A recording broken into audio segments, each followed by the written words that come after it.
Anybody who studies the Quran seriously knows that Allah records on multiple occasions how prophets were insulted, how they were made fun of, how they were rejected in the most obscene ways, and how even the prophets themselves felt the pain of those disbelievers making fun of them.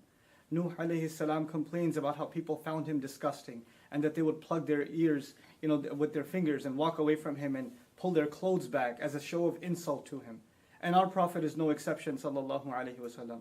This Quran that honors our Prophet also at the same time records the most hurtful words that were said to him, that the Prophet himself would have to recite and remind himself of the words that were said about him. Sahir, magician, majnoon, insane, kadhab, a perpetual liar. So many accusations are made against our Prophet sallallahu alaihi wasallam, and they're all recorded in the Quran. Allah wants us to remember that this is a fact, that all prophets, though they are the most noble of Allah's creation, and that Allah Himself has honored them, at the same time are people that will face the worst kinds of insults and the worst kinds of ridicule. But what is supposed to be the reaction?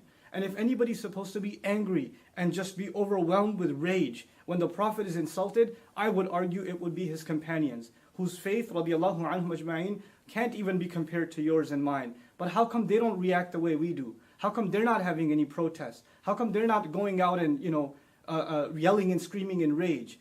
Because they understand that the Quran didn't just come to give them a love for their Prophet, but also to guide that love and to also teach them how to respond to these kinds of insults. How is it that we don't know that the Prophet himself is told, sallallahu alaihi wasallam, "Wasbir ala ma yaqulun." Be patient over whatever they say. I'm fascinated by this ayah because the word ma means whatever. Whatever they say. Not whatever they've said, whatever they might even come up with. And the mudari' form in the Arabic suggests what they may have said in the past, but the present and even the future till this day. The Prophet's policy is to be patient himself, sallallahu alaihi wasallam. Where in the Quran does it justify our anger like this? And actually, is our anger even justified? If anything, I argue, the one thing we should feel towards those who hate us and make hateful speech towards Muslims is sorrow. We should feel sorry for these people. They can't hurt the Prophet. They can't take away his honor. It was given from the sky. It was given from Allah. Nothing on earth can take it away. No article, no cartoon, no film, no speaker, no hate speech, no form of art. It's not going to take away the dignity of our Prophet sallallahu alaihi wasallam. And these films and these kinds of attempts are futile, wasteful attempts to try to undermine the message of Islam and to misrepresent Islam. But think about it. Us reacting in this emotional manner and engaging in senseless violence, is this not also misrepresenting Islam?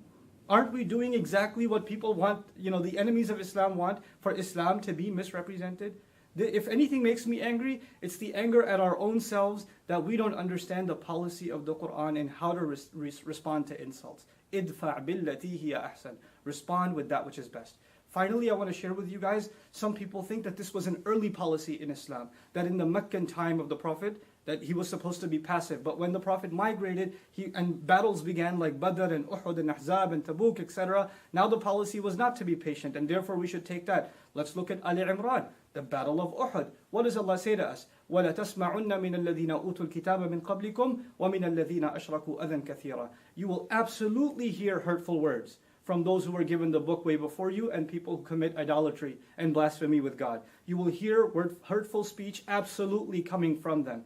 These kinds of things are a manifestation, a proof that Allah prepared us mentally for that. But what was supposed to be our reaction, God Himself tells us, Allah Himself tells us, وَلَا إِن تَصْبِرُوا وَتَتَّقُوا فَإِنَّ ذَلِكَ مِنْ عَزْمِ الْأُمُورِ. If you can be patient and you can maintain your consciousness of Allah, then that is the most noble of deeds, the highest of accomplishments that you can accomplish. That is supposed to be the reaction of the Muslim.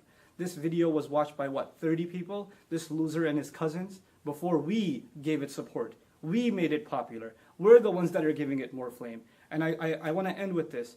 In school, bullies tease the kid that they know takes the teases and gets, he shows a reaction.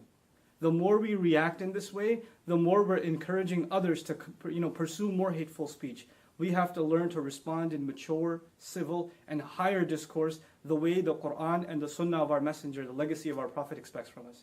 I pray that this is a message that reaches all of my young brothers and sisters that are feeling the sadness, the rage because of this incident, but I hope to turn that rage, and I hope you can turn that rage into something positive. Barakallahu li wa lakum. Assalamu alaikum wa rahmatullahi wa barakatuh.